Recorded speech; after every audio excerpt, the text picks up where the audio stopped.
Thank you, Mr. Chairman, Ranking Member Menendez, and distinguished members of this committee. It's an honor to be with you here today as President Trump's nominee for Undersecretary of State for Arms Control and International Security. I am humbled by this opportunity, with your approval, to serve in the administration and work with you, the White House, Secretary Tillerson, and the dedicated professionals of the State Department.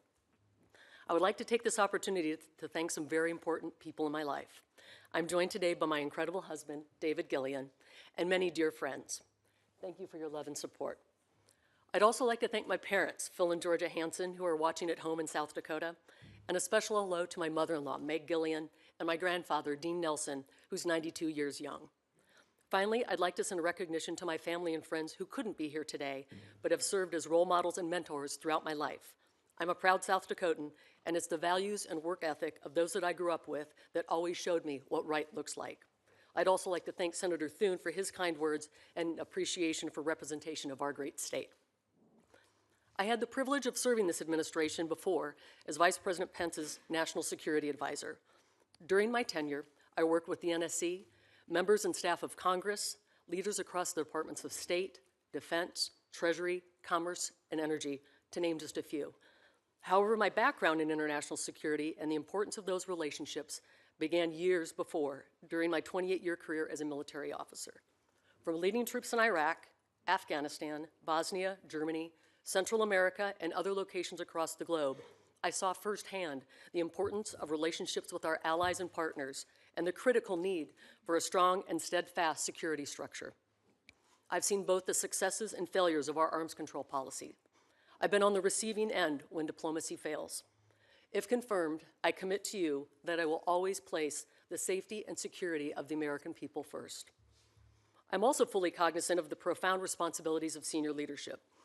During my military service and in the private sector, leadership was my legacy.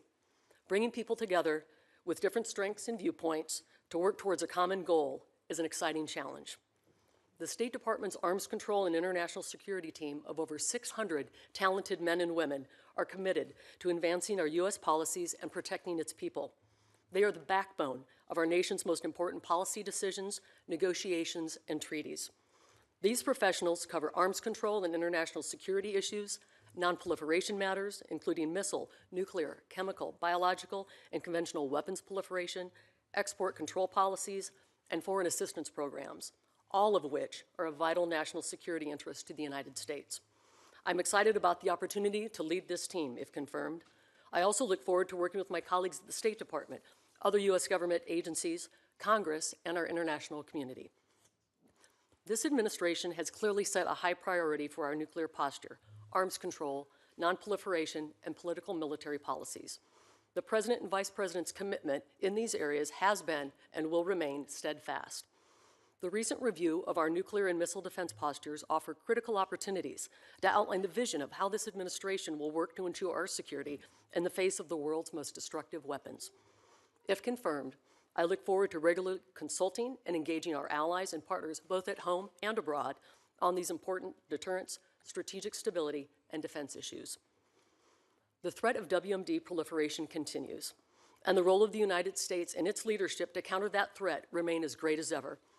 By continuing to work with our allies and the international community, we send a clear message to those who violate UN Security Council resolutions, established treaties, and agreements.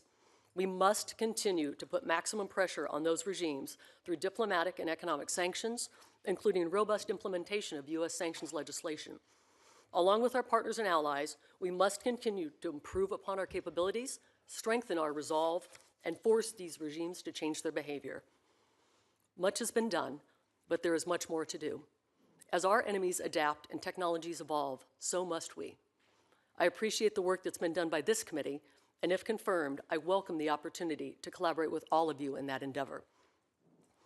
As one of its first legislative decisions over 2 centuries ago, our Congress prescribed an oath, establishing a bond between the people of this great nation and those who have committed themselves to service to the American people. I first took this oath 30 years ago. This is the same oath that you have taken.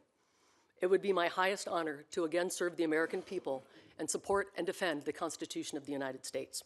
Mr. Chairman, Mr. Ranking Member, and members of this committee, I am honored to be considered for this critical appointment. Thank you for the opportunity to appear before you. I welcome your comments and your questions. Thank you.